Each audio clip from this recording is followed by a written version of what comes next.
శ్రీ గురుభ్యో నమః. మహాగణాధిపతయే నమః. శివాయ గురవే నమః. శ్రీ కామేశ్వరాయ నమః.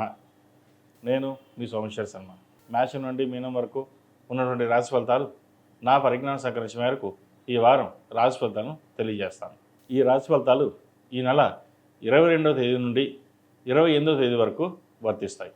ముందుగా గోచారం. మేషంలో శుక్రుడు, మిథునంలో రవి బుధ గురువులు, సింహంలో కుజకేతువులు, కుంభంలో రాహు, మీనంలో శని, అలాగే చంద్రుడు మేషం, వృషభం, మిథున రాశుల్లో సంచారం. ముందుగా మేషరాశి. మేషరాశి వారికి ఈ వారం చాలా అనుకూలంగా ఉంది. చేపట్టిన ప్రతి పనులను సఫలీకృతం అవుతారు.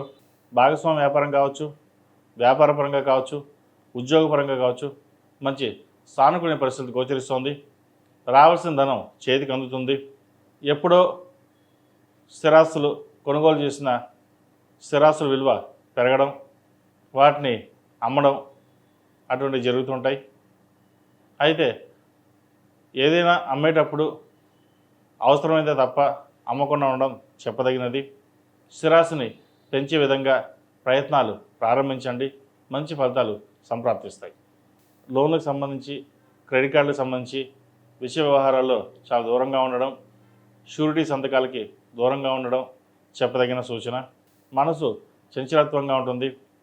ఒక ఉద్యోగం వచ్చింది, దానికి వెళ్ళాలా, లేదా ఇంకో వేరే ఉద్యోగం వస్తుంది, దానికి ప్రయత్నం చేయాలా అని ఆలోచన చేస్తారు. వచ్చిన అవకాశాలని ఉపయోగించుకొని ముందుగా ఏదైతే ఉద్యోగం వచ్చిందో, చిన్నదవ్వచ్చు పెద్దదవచ్చు, దాంట్లో జాయిన్ అవ్వడం అనేది చెప్పదగిన సూచన. అదేవిధంగా పిల్లల ఆరోగ్యం పట్ల జాగ్రత్త తీసుకోవాలి. పంచమంలో కుజకేతువులు ఉన్నారు. అలాగే ఎవరైతే గర్భిణీలు ఉన్నారో వారు జాగ్రత్త వహించాలి. అబార్షన్స్ అయ్యే అవకాశాలు లేకపోలేదు.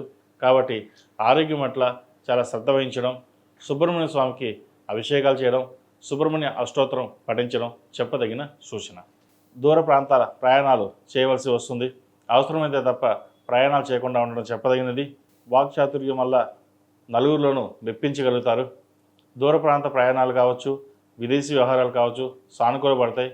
ఇంపోర్ట్ అండ్ ఎక్స్పోర్ట్ లైసెన్స్ సంబంధించిన విషయ వ్యవహారాలు, ట్రావెల్ బిజినెస్ వాళ్ళకి, అలాగే సాఫ్ట్వేర్ రంగం వారికి, బ్యూటిషియన్స్, టెక్నీషియన్స్, అలాగే సినిమా రంగాల వారికి, కాస్మెటిక్స్, ఫ్యాషన్ డిజైనింగ్ ఈ రంగాల వారికి చాలా అనుకూలంగా అని చెప్పచ్చు. ఫుడ్ ప్రాసెసింగ్ చేసే వాళ్ళకి, ఫుడ్ ఇండస్ట్రీలో ఉన్న వాళ్ళకి, హోటల్ బిజినెస్ చేసేవారికి, చిరు వ్యాపారస్తులకు, కూరగాయల వ్యాపారస్తులకు మధ్యస్థ ఫలితాలుగా గోచరిస్తోంది. అయితే ఒక రూపాయికి 10 రూపాయలు ఖర్చు ఉంటుంది. ఖర్చు విషయంలో జాగ్రత్త వహించాలి. ఏదైనా సరే అవసరానికి మించి ఖర్చు పెట్టకుండా ఉండడం చెప్పదగిన సూచన. ఈ రాశిలో నిర్మించిన విద్యార్థులకు కాలం అనుకూలంగా ఉంది. మంచి సమయం అని చెప్పచ్చు. విదేశాలకు వెళ్ళాలనుకునే వారు ప్రయత్నాలు సానుకూలపడతాయి. అలాగే విదేశాల్లో ఉన్న వారికి గ్రీన్ కార్డు, H1B వీసాకు సంబంధించిన విషయ వ్యవహారాలు సానుకూలపడే దిశగా నడుస్తోంది. కాబట్టి ఎటువంటి భయాందోళనలు పడవలసిన అవసరం లేదు. వ్యయంలో శని బలంగా ఉన్నారు. కాబట్టి ఏలినాటి శని నడుస్తున్నా వీరికి ఈ వారం మంచి యోగం అని చెప్పచ్చు. వచ్చిన అవకాశాలు ఉపయోగించుకోండి. అదేవిధంగా ఈ రాశిలో నిర్మిస్తున్న స్త్రీలకు ఉద్యోగపరంగా, వ్యాపారపరంగా సానుకూలంగా ఉన్నప్పటికీ ఆరోగ్యపరంగా చిన్న చిన్న డిస్టర్బెన్స్ ఉంటుంది. గ్లైనిక్ ఇష్యూస్ ఉండే అవకాశం గోచరిస్తోంది. వాటి విషయంలో జాగ్రత్త వహించాలి. ఏదైనా ఒక నిర్ణయం తీసుకునేటప్పుడు ఆచితూచి వ్యవహరించడం చెప్పదగినది. చంచలంగా ఉండడం అనేది మంచిది కాదు. ఒక స్థిరమైన నిర్ణయాలు తీసుకుని ముందుకు వెళ్ళాలి. ఏదైనా సలహాలు, సూచనలు ఉంటే జీవిత భాగస్వామితోటి చర్చించి అన్ని విషయాలు ఒక కొలికి వచ్చాక ముందుకు వెళ్ళడం అనేది చెప్పదగినది. అలాగే వివాహం కోసం ప్రయత్నిస్తున్న వారికి మంచి సంబంధం కుదురుతుంది. వివాహ విషయంలో ఎటువంటి ఆటంకాలు లేకుండా ఈ వారం సాగిపోయే పరిస్థితి గోచరిస్తుంది. ఈ రాశిలో నిర్మించిన వారు ప్రతిరోజు ప్రతినిత్యం ఓం నమః శివాయతో దీపారాధన చేయడం, మంగళవారం నాడు రాహుకాల దీపం పెట్టడం, అమ్మవారికి అష్టోత్తరంతో కుంకుమార్చన చేయడం చెప్పదగిన సూచన. అదేవిధంగా ఏలినాటి ప్రభావం ఉంది కాబట్టి అఘోర పాశుపత హోమం చేయించడం చెప్పదగిన సూచన. కొంతమందికి హోమం చేయలేని వాళ్ళు ఉంటే అభిషేకం చేసుకోవచ్చు. అభిషేకం చేయలేని అంటే శివనామ స్మరణ చేసుకోవచ్చు.